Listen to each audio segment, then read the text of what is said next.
Iš ko statyti jūsų svajonių namą variantų tikrai yra daug ir kiekvienas turi savų argumentų už. Mes darydami projektą norėjom visų pirma, kad būtų energetinis naudingumas kuo geresnis. Todėl pasirinkome dujų silikatą, nors yra ginčytinų dalykų, bet mūsų akimis A++ energetiniam naudingumui namui dujų silikatinis blokelis yra tinkamiausias. Jau turbūt supratote, kad šio projekto vystytojai namų sienoms pasirinko Lietuvoje gaminamus dujų silikato blokelius. Jie puikiai tinka ir individualiems namams bei kotedžams, bei didesniems pastatams. Statomas yra kotedžas, privatus namas, kaip galim sakyti, iš dujų silikatinių Baurock blokelio. Dujų silikatas arba kitas betonas dažnai būna lyg ir maišo, bet čia yra ta pati medžiaga, tas pats pavadinimas.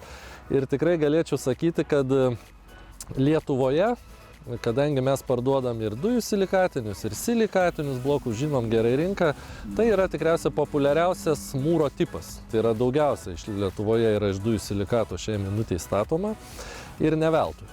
Tai kur slypi tos alternatyvos klasikiniam mūrui koziriui? Mūras tai turi laikyti apkrovas, visi tą suprantam.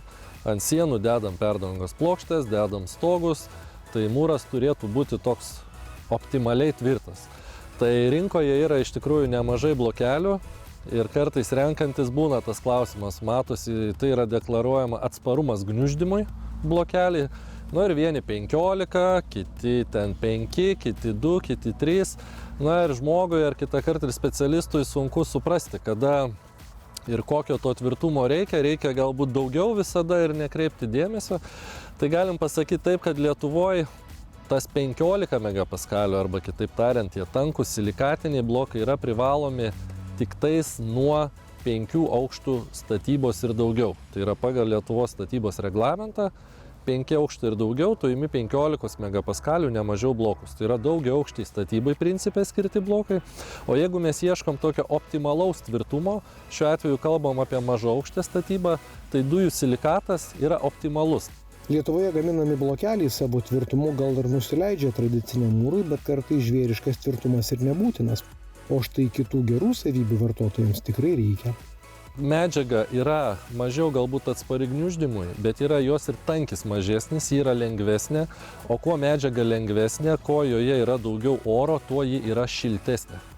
Tai yra, tuo geriau izoliuoja šilumą. O paimkim kokį, pavyzdžiui, apšiltinį polistirolį. Paimkim, taigi jis visiškai oras polistirolis, o laiko šilumą labai gerai, neleidžia ją išeiti iš pastato.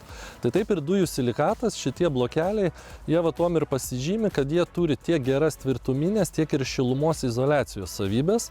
Maža to, blokelius labai lengva pavyzdžiui pjauti ir gręžti. Ta įvertins visi vidaus apdailos meistrai, kuriems juvelyrinis blokelių tikslumas gerokai pagreitina ir palengvina darbą. Ir kai jau reikia daryti galutinę apdailą, pavyzdžiui, tinkuoti, grubaus tipo blokams mums reikės galbūt, nežinau, 1-2 cm, kad sieną išsilygint.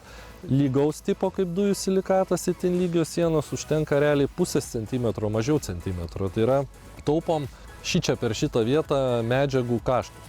O dar viena gera savybė statybų tempas – dirbti lengva, o sienos kyla labai greitai. Tad klausimas, ar visada būtina statyti klasikinių plytų namą, gali turėti ir alternatyvų atsakymą.